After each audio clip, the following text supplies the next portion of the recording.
नमस्कार. आज आपण रवा उत्तप्पा बनवणार आहे. त्यासाठी मी इथं रवा आणि दही हे भिजून ठेवलं होतं 30 मिनिटासाठी. 1 वाटी रवा आणि 1 वाटी दही ते मी 30 मिनिट भिजून ठेवलं होतं. त्यानंतर बारीक चॉप केलेली मिरची घेतली आहे मी 3 ते 4 हिरवी मिरची, एक मोठा आकाराचा कांदा एकदम बारीक चॉप करून घेतला आहे. त्यानंतर एक टोमॅटो, थोडी कोथिंबीर, कांदा लसूण मसाला आणि थोडं तेल घेतलं आहे. सर्वप्रथम हे जे बॅटर आहे हे बघा, रवा एकदम फुगून आला आहे, याच्यामध्ये फुलला आहे. याच्यामध्ये रवा हे आपल्याला मिक्स करून घ्यायचं आहे आणि एक थोडं पाणी टाकून आपल्याला हे मिक्सरमध्ये बारीक करून घ्यायचं आहे. उत्तप्प्यासाठी जसं आपल्याला पीठ लागतं त्या प्रकारची थिकनेस येऊपर्यंत आपल्याला हे 1 मिनिट बारीक करायचं आहे फक्त मिक्सरला. हे बघा खूप छान फुलला आहे रवा. 30 मिनिटासाठी मी हे भिजून ठेवलं होतं आधीच.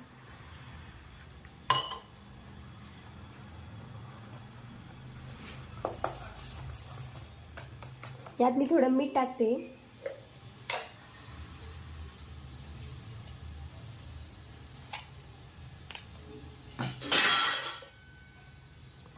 आणि हे मिक्स करून आपल्याला हे एकदा बारीक करून घ्यायचं आहे. बघा हे बॅटर मी पूर्ण बारीक करून घेतला आहे. याची थिकनेस बघा. यामध्ये आता मी हा जो बारीक चॉप केलेला कांदा आहे तो टाकते.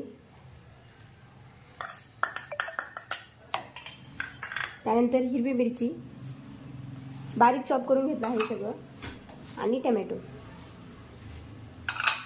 आणि थोडी कोथिंबीर टाकते. हे सगळं आपल्याला मिक्स करून घ्यायचं आहे.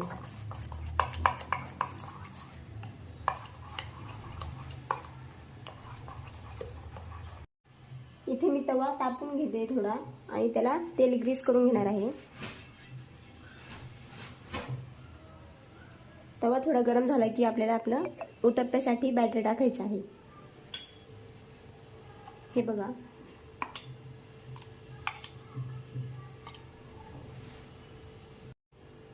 आपला तवा इथे गरम झाला आहे. यामध्ये मी आता हे उत्तप्प्यासाठी बॅटर टाकते. उत्तप्पा आपला हा थोडा जाडसरच असतो त्यामुळे मी थोडंच टाकणार आहे. थोडा जाडसरच ठेवायचा आहे.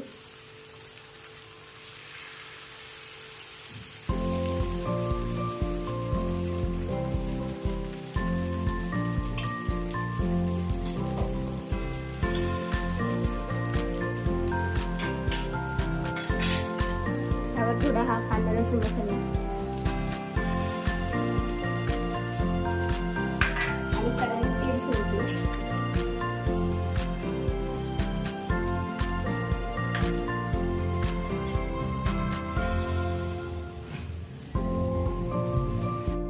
हे बघा याची एक साईड चांगली भाजून झाली आहे. आपण याला उलटा करूया.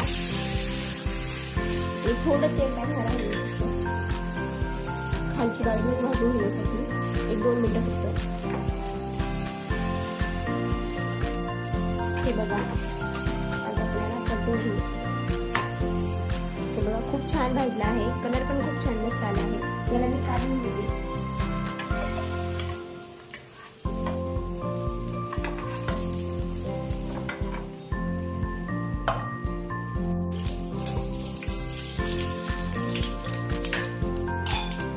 दुसरा बनवूया आपण.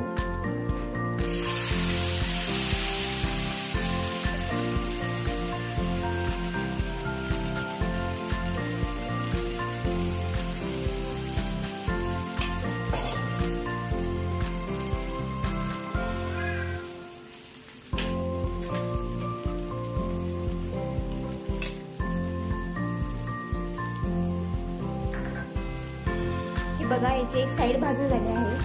आपण याला पलटी करून घेऊ आणि फक्त 2 मिनिटं भाजून घ्यायचं आहे आपल्याला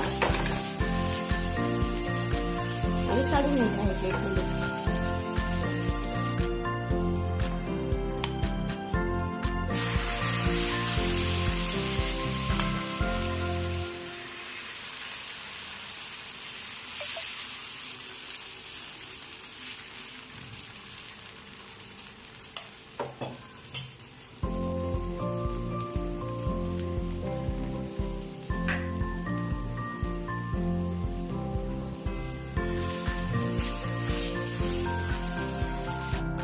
इथे माझे हे रवा उत्तप्पा बनवून तयार आहे. तुम्हाला जर माझ्या रेसिपी आवडत असेल तर माझ्या चॅनलला नक्की सबस्क्राईब करा आणि रेसिपी कशी वाटली ती मला कमेंटमध्ये नक्की कळवा.